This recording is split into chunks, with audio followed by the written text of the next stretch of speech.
Samuel Slater, June 9, 1768, April 21, 1835, was an early English-American industrialist known as the father of the American Industrial Revolution, a phrase coined by Andrew Jackson, and the father of the American factory system.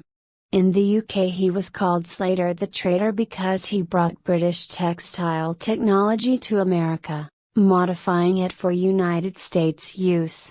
He learned textile machinery as an apprentice to a pioneer in the British industry. Immigrating to the United States at the age of 21, he designed the first textile mills, and later went into business for himself, developing a family business with his sons. A wealthy man, he eventually owned 13 spinning mills, and had developed tenant farms and company towns around his textile mills, such as Slatersville, Rhode Island.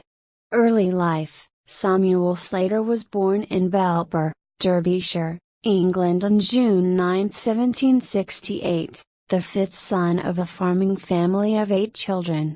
Samuel received a basic education at a school run by a Mr. Jackson in Belper. At age 10 he began work at the cotton mill opened that year by Jedediah Strutt using the water frame pioneered by Richard Arkwright at nearby Cromford Mill. In 1782, his father died and his family indentured Samuel as an apprentice to Strutt. Slater was well trained by Strutt. By age 21 he had gained a thorough knowledge of the organization and practice of cotton spinning. Hearing of the American interest in developing similar machines, and aware of British laws against exporting the designs, he memorized as much as he could and departed for New York in 1789. Some people of Belper called him Slater the Trader, as they considered his move as a betrayal of the town where many earned their living at Strutt's mills. American factories in 1789. Leading Rhode Island industrialist, Moses Brown moved to Pawtucket, Rhode Island, in partnership with his son-in-law, William Olney, and cousin, Smith Brown, to operate a mill.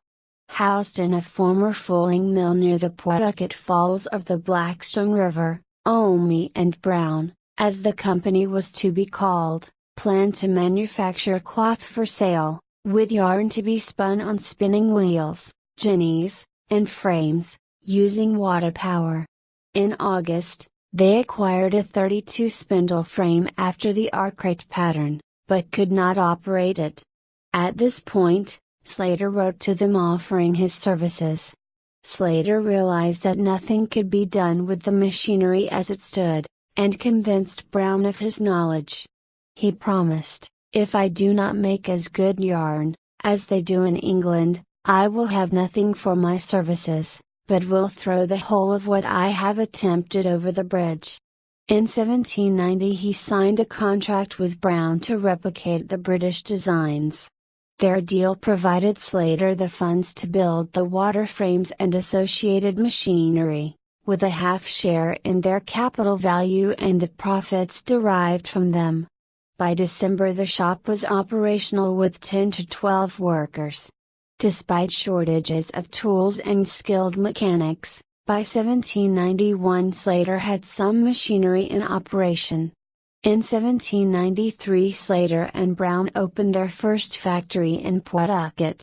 Slater knew the secret of Arkwright's success, namely that a count had to be taken of varying fiber lengths, but he also understood Arkwright's carding, drawing, and roving machines. He also had the experience of working with all the elements as a continuous production system. During construction, Slater made some adjustments to the designs to fit local needs. The result was the first successful water-powered roller spinning textile mill in America. Samuel's wife, Hannah Wilkinson Slater, invented a type of cotton sewing thread, and in 1793 was the first American woman to be granted a patent.